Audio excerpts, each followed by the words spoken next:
let's talk about the 3 reasons why you must start offering compliance as a service. John, talk just real quick before we even leave this slide.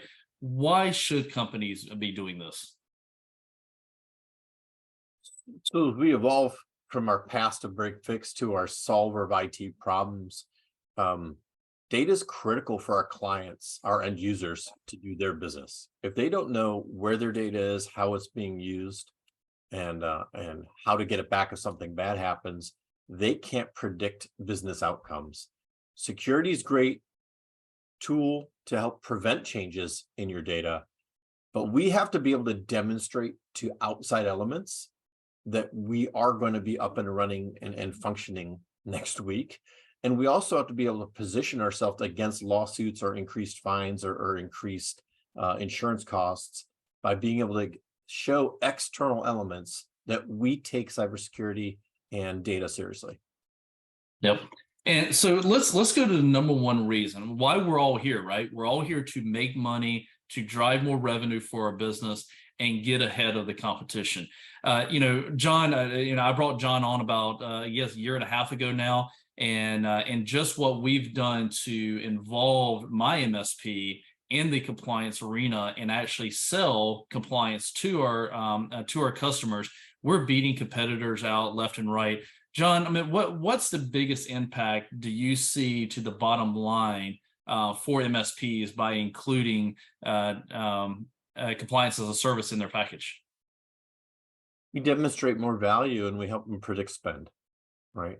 Very few times do we go into a truly non-competitive situation. As you know, there's always another MSP, maybe it's a commit where we spent a lot of money internally. What vector choice and visibility helps other MSPs do is demonstrate the total business solution and the value for why we charge what we charge. And it's really a value prop and a key differentiator between us and all the other IT potential solutions. Yeah, John, we've got a question here. Wade asked, how do you handle competitors claiming a compliant offering when it's really isn't compliant? It's really just lipstick on a pig. That's a great question. Without going down a super deep rabbit hole, it's no different than any of your MSP stuff, right? Where they say, I guarantee live answer every time. Well, you can call them. If they don't live answer, you just prove they don't, right? I do the same thing with compliance. If they waive $3,000 and run the scan and you're magically compliant, right? You just walk the client through that's not literally feasible. It's not possible, right? They're offering you a scan, but a lot of compliance, and we're going to cover this in the weeks to come, so I don't want to spend a lot of time on it. A lot of compliance is about the paperwork, the documentation, right? It's one thing to use MFA, but that's a security issue. The compliance issue is we can demonstrate that we have a policy, we've identified which MFA tools are going to be used, and then it's across all critical data. So let's maybe pin that one for the following weeks. We'll go way more in depth with that. Well, let me take a stab at it. Okay. I mean, because even though I'm not the expert John is, I do understand about communication and beating competitors, right? So what I would say is there needs to be, like John said it, like if someone says that we're hyper responsive and we always answer live, say, okay, call their office and see, and let's see it. Now that's a obvious way for somebody to understand. So Wade, what I would do is put together 10 questions to ask your MSP to know for sure they're offering compliance. Because if it is just lipstick on a pig, then what this requires is like what we teach, educational direct response, educational in the sense we're educating that prospect, like here's, I don't know if it's 5 or 7 or 12 questions you want to ask or things that check and verify that they can do. Or they are just, you can use your term, lipstick on a pig, they're just trying to take your money. So you've got a lot of those templates in the toolkit. If you go back and you look at any of the free reports, there's one on cybersecurity.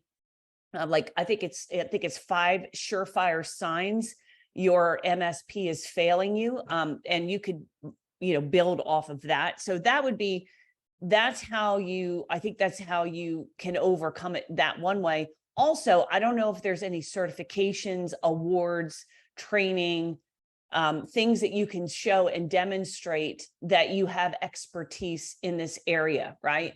And obviously, if you do that, that's a little feather in your cap as well. So I want to kind of, just underscore that. We're going to get into what does it mean.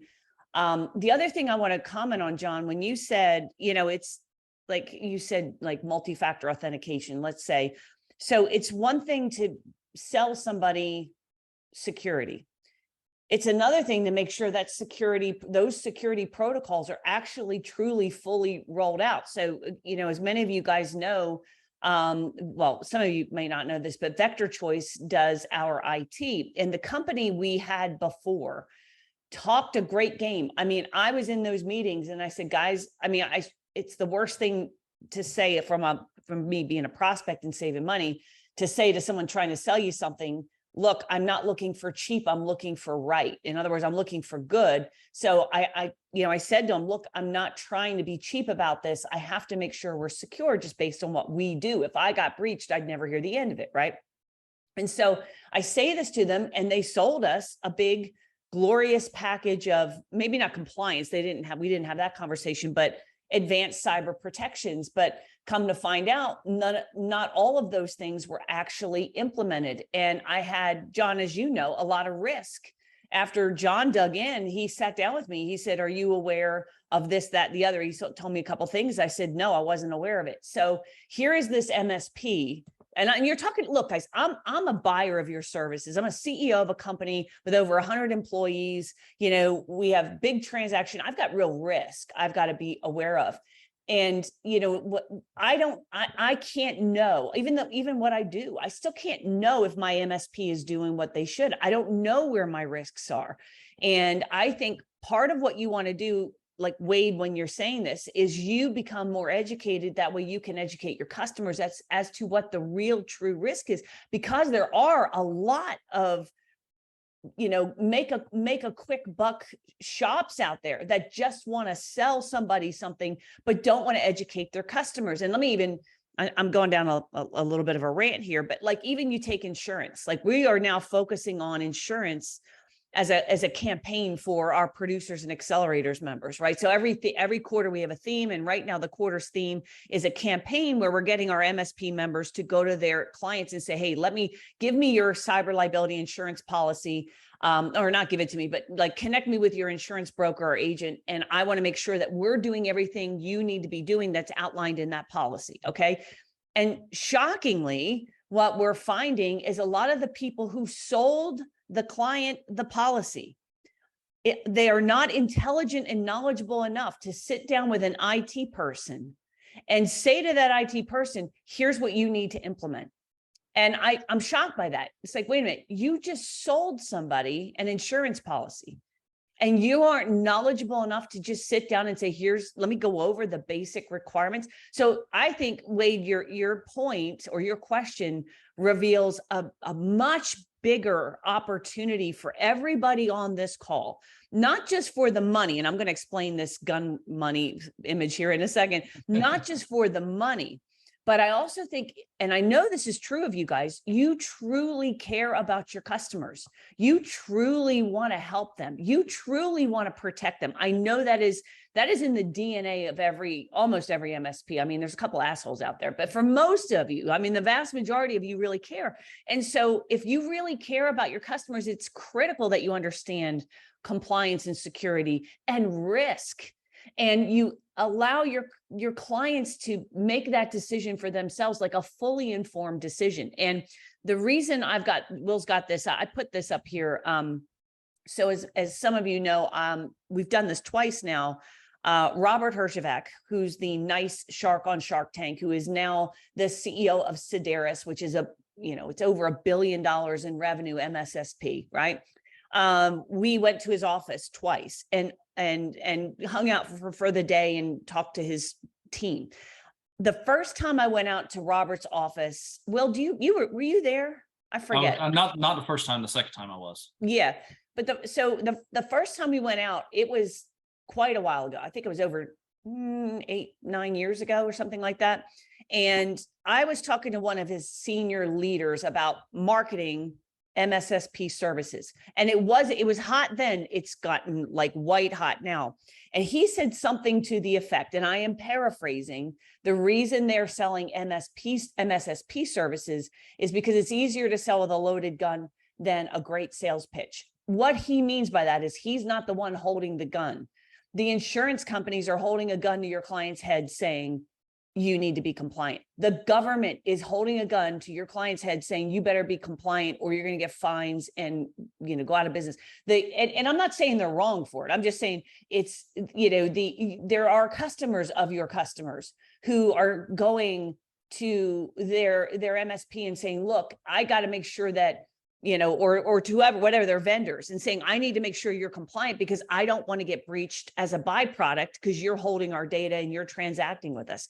And so compliance now is you're not holding the gun. What you're selling is the bulletproof vest. What you're selling is the, don't even get into a firefight in the first place kind of deal, right? So the point is there's money to be made because it's a required to buy, just like you can't drive a car. You're not supposed to drive a car without insurance, right? Well, there are more and more businesses, whether it's processing credit cards, hosting PII, personally identifiable information. These are things that are required now, that gun to the head that they have to do, and they have to spend money on it, and they're going to spend it somewhere. And ideally it should be with you. So. Yeah, Robin, we just saw first time as of yesterday, first time ever that we actually saw on a cybersecurity insurance document, are you meeting your state requirements, state cybersecurity requirements? That's the first time we've seen that. Now they're even putting that on there because a lot of states are actually requiring. And we're going to go in sessions to come. We're going to go into PI. Every state in the union has a cybersecurity breach incident notification law. Everyone. So none of you sell to someone who says, well, that one doesn't apply to us. Will every state in the union. Yep. And so, but we're going to be talking a lot about that in a coming up series, PCI and state regulations and stuff like that. We'll be talking about that. A question we have, and John, this is probably the best for you. How do you advise to build credibility in selling compliance as a service? This is a great question. And the first thing we're going to talk about next, we're going to start this all next week. You have to have done this before. People know when you don't know, right? Like anything else in life, if you've never done something, you're going to screw it up. You're going to misquote. You're going to misstep. You're going to say a week and it takes 3 weeks. And buyers, they kind of know that. They don't have to be IT people to know that you don't have an answer as soon as they ask a question. The fastest path to credibility is to put yourself through something before you try to sell to someone else. There are other tips we can talk about. You don't have to spend a couple decades in the military, doing information security. There are other faster paths that we'll talk about. Joint ventures are amazing opportunities. That's coming up in future sessions, right? How many times, Will, have I had a credit card processor or an insurance client walk us in to our mutual client, right? Yep. Or to their client saying, hey, I've got this guy who can help us figure out, if you're meeting your PCI, your insurance stuff. They don't know my background, but someone they trust has said, this is the guy we should listen to. Yeah. Or hire a guy like John and he can drop the bomb and say, ask your other IT provider, how many federal audits have they been a part of? And sort of he drops the mic and walks out. That's always a good one too, right, John? Yeah, that's a little boutique. I don't know that answers Wade's specific question about how. No, it doesn't. Right.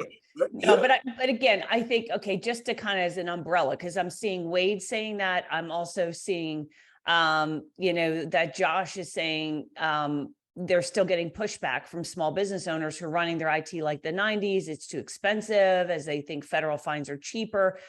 Any suggestions? So, well, one again is you've got to make sure there is sufficient education in conveying the consequences of selling, whether it's advanced cyber or compliance. And so they might think if they're sitting there saying it's too expensive and they think federal fines are cheaper, then you are not doing sufficient education in helping them understand the full consequences of a breach, of a compliance violation, et cetera, right? So that could be gross ignorance, meaning they just don't know, they don't understand what is actually going to happen. All right. And in the toolkit, I want to go back and read the materials on cybersecurity, the free reports, because we get into, it's not just going to be a minor inconvenience. It's not just going to be that, right? So I think there's more education. There is some ignorance out there. Now, there's also an opportunity that they're just stupid. And there are stupid people who they're like, you know what? I play with fire all the time. I let my kids play with fire, and I blindfold myself and I juggle chainsaws because I think I saw her playing with fire last Saturday. And knives, right? And they don't care. Those are not your customers, okay? So just because a few people are saying no does not mean the entire marketplace is saying no. You've also got to understand, sell to the people who will listen to you, who will, and educate them. And if they aren't a buyer, they're not a buyer. Your job is, as a marketing and salesperson, is not to perform alchemy. We're not here to turn a lump of coal into a diamond through pressure. Okay, it's the wrong approach. Go sift and sort and find the diamonds in the rough, if you will. So just keep in mind, not everyone's going to buy it, but there are a lot of people spending a lot of money. You want to find those people and make a better argument why you, back to Wade's point, why you versus somebody else. So can I comment about, I see a lot about fines and cheaper to pay to fine, the cost of non-compliance is cheaper than cost of compliance. I've literally sold to Robin, right? She's a CEO of a technology company, but I don't sell compliance. I bring informed risk decisions. And I get, here's the risk, here's 3 options, circle the one you're comfortable with, right? But as we educate, right, and this is a journey, business leaders want to know, where am I exposed and what am I going to spend this year, next year, 2-3 years from now, right? If you do fear-based selling, and this is a problem I have with a lot of the security vendors who we all go to trade shows and we're all on webinars. My training in my former life tells me when people are scared that you hit the fight, flight, or freeze. I don't care what culture you're from, what age you are, when you're scared, you're going to fight, flight, or freeze. Which one would you want for a prospecting call? Do you want them to fight, argue everything you say, run out of the room, or do absolutely nothing? Fear does not lead to a good business, a purchase. Confidence. And I will fight. I will push back on that. I respect your opinion. Fighting. If somebody is not either scared, because if they're not scared, that's why they're not buying. They're going, okay, it's not going to happen to me. And if it happens, it's going to be they have no fear of a breach. You're not going to buy something if there isn't a concern, a worry, and anxiety. Now, fear mongering is different. Yeah, we won't get them afraid to get that FTA, to get them in the room, to get to sit down. But when I present my actual solutions, I don't want them afraid in that moment. What I want them is comfortable and confident that I've actually understood their problem and that I've engineered a few realistic solutions that will help them manage and make informed risk decisions. Right. But I think your point, and it's a really valid point, where you're not selling compliance. You're having a conversation about risk. And that sounds like 2 sides of the same coin, but it's slightly different. It's by educating your customer, what are the risks and what are the consequences of that risk? And then allowing them to make an informed decision.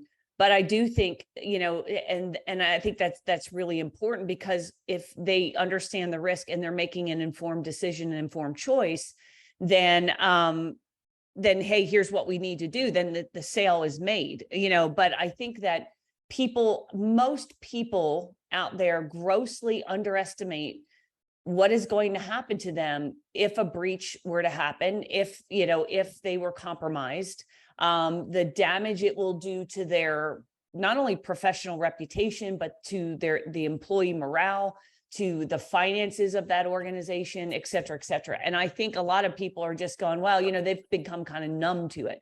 So again, fear, fear mongering. I have actually a really good talk about this up on the dashboard. Fear mongering is spreading of lies and to sell something where it's not necessarily real or true. Okay. But guys, from a sales perspective, the number one, here's another thing, John, think about this. Daniel Kahneman won a Nobel Prize on his study of economic sales, and that is 80%, 90% of all business purchases are made to avoid loss.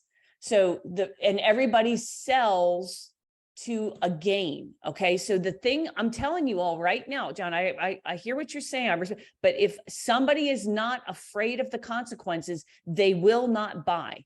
People are more wired for risk avoidance and loss avoidance than they are for gain.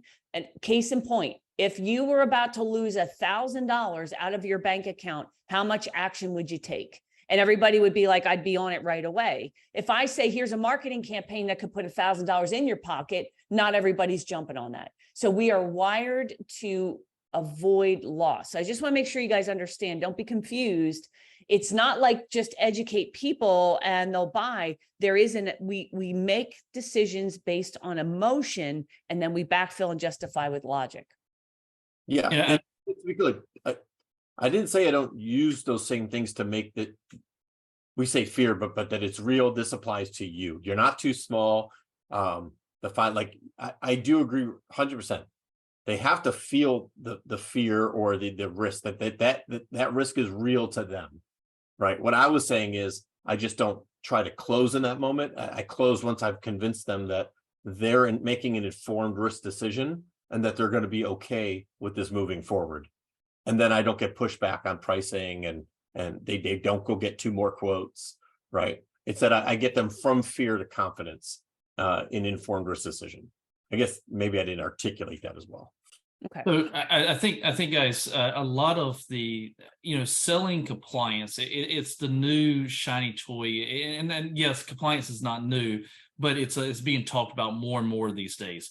And Dave Rendell talked about it at PC this past week. Robin, is evolution of the car, right? You built the car, but then you added seatbelts, and then you didn't have a law for seatbelts until several years later to have seatbelts in a car. But then it was law several years later to actually put on your seatbelt that actually is in the car, right? And so the evolution of a car, same thing. Evolution of compliance. IT was something new, back in the 80s and 90s, right? And then cybersecurity was the new thing. And why is firewalls and antivirus not enough? And then you had to convince your customers to actually put more layers of cybersecurity in.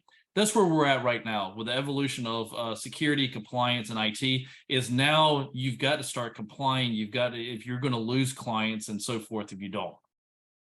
So guys, really when following the money, when it comes down to it, 30% of the businesses out there, or 30% of the revenue out there generated from GRC is for the service-based business. And if you look at the evolution, the blue is all ups, right? The software, the purple there, the software is actually for the Kaseya's, the ConnectWise, the cybersecurity companies, the software companies, right? But look at the revenue and growth that we have an opportunity in the IT service project side, managed services, ongoing compliance as a service for customers as well.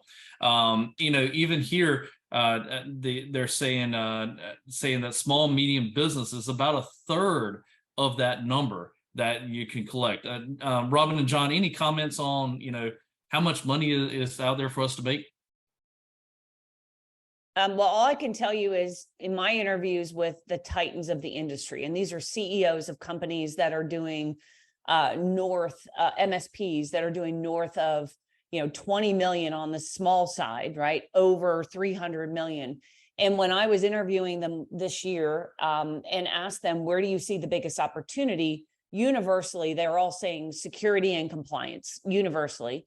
And many of them said they're one of the reasons they got bigger is so they can offer these compliance services to larger organizations because the budgets are so deep. And we're seeing, I think, more, John can speak to this, it's evolved out of the MSP world now. It's because there's so much money to be made. It's not just your software, your Black Points, your Fortinet type software. It is grown where, and we'll talk about this, insurance companies are now offering this. So there is a lot of money to be made. And the bigger MSPs in this industry across the board are focusing on security and compliance. And actually, some of them are even dropping off the standard managed services, like they're calling it a commodity. So John, I'll let you comment on that. Yeah, this slide and the next is, John, you're off. You're on mute, John. Sorry, it didn't work. Robin pinged on this, and just like when your clients say, well, I'm too small to be hacked, and everyone on this call knows that that's not accurate, right? That's not true, right? This slide and the slide that's coming up, they kind of show there's a massive requirement, or go back, maybe it's the previous slide. There's a massive requirement for small, medium business to demonstrate their compliance. Through Visibility, we were mentoring a TMT client that sold a $7,000 a year FTC compliance package to a one-man CPA firm, right?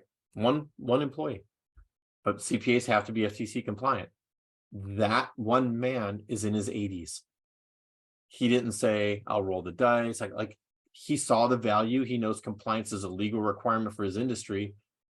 And he bought a $7,000 FTC compliance package. The service, everyone can offer free scans. What we need to do as an MSP, the managed service of it, is to come help them understand their compliance requirements, map what they're doing to demonstrate it. And please don't think that this only applies to Ford Motor Company and McDonald's, right? The one-man CPA firm down your street is willing to spend, on top of their normal MSP offering, thousands and thousands of dollars a year to solve this business problem. Yeah, I think looking at this number here, 2030, and I can't believe we're talking about 2030 already, but $135 billion industry when it comes to GRC and the market growth that we have. You know what? I don't know about all of you guys, but I'll take about 100 million of that. I don't think any of you guys will be complaining to take a piece out of that pie.